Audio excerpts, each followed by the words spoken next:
Magandang araw sa lahat. Ngayon ipapakita ko ang mga hakbang sa wastong paglalaba ng damit gamit ang kamay. Bago tayo magsimula, ihanda muna natin ang mga kagamitan na kakailanganin.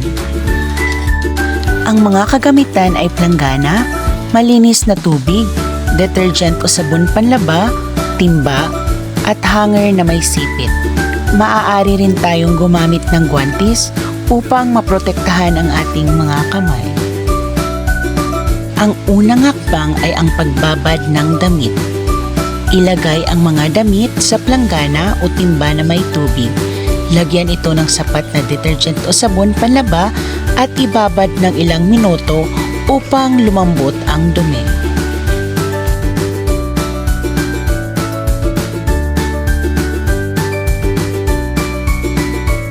At ang pangalawang hakbang naman ay ang pagkukusot. Kunin ang bawat damit at kuskusin gamit ang kamay o brush, lalo na sa mga bahaging madaling madumihan, tulad na lamang ng kwelyo, manggas, kilikili at laylayan.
At ang pangatlong hakbang naman ay ang pagbanlaw ng damit.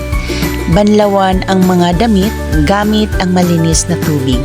Palitan ang tubig kung kinakailangan hanggang sa maalis ang sabon.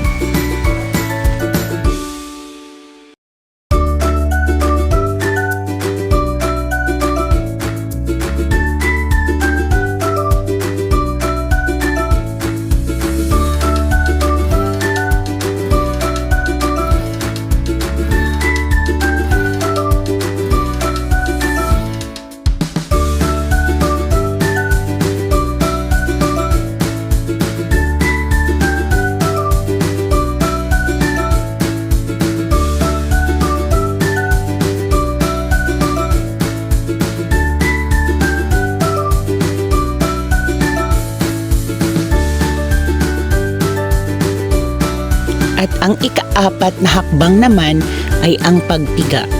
Pigain ng maingat ang mga damit upang maalis ang sobrang tubig. Iwasang pilipitin ng sobra ang mga damit dahil maaari itong makasira ng tela.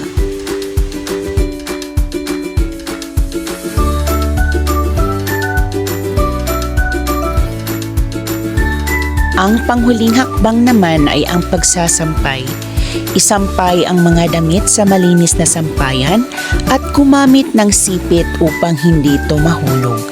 Ilagay ang mga ito sa lugar na may sapat na hangin at sikat na araw.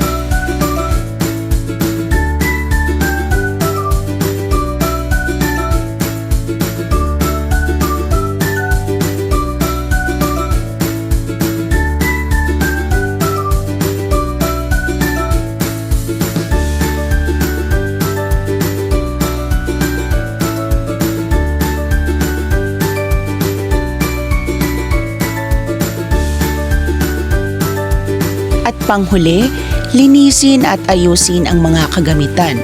Hugasan ang planggana, timba at iba pang ginamit na kagamitan. Itabi ang mga ito sa maayos at malinis na lugar.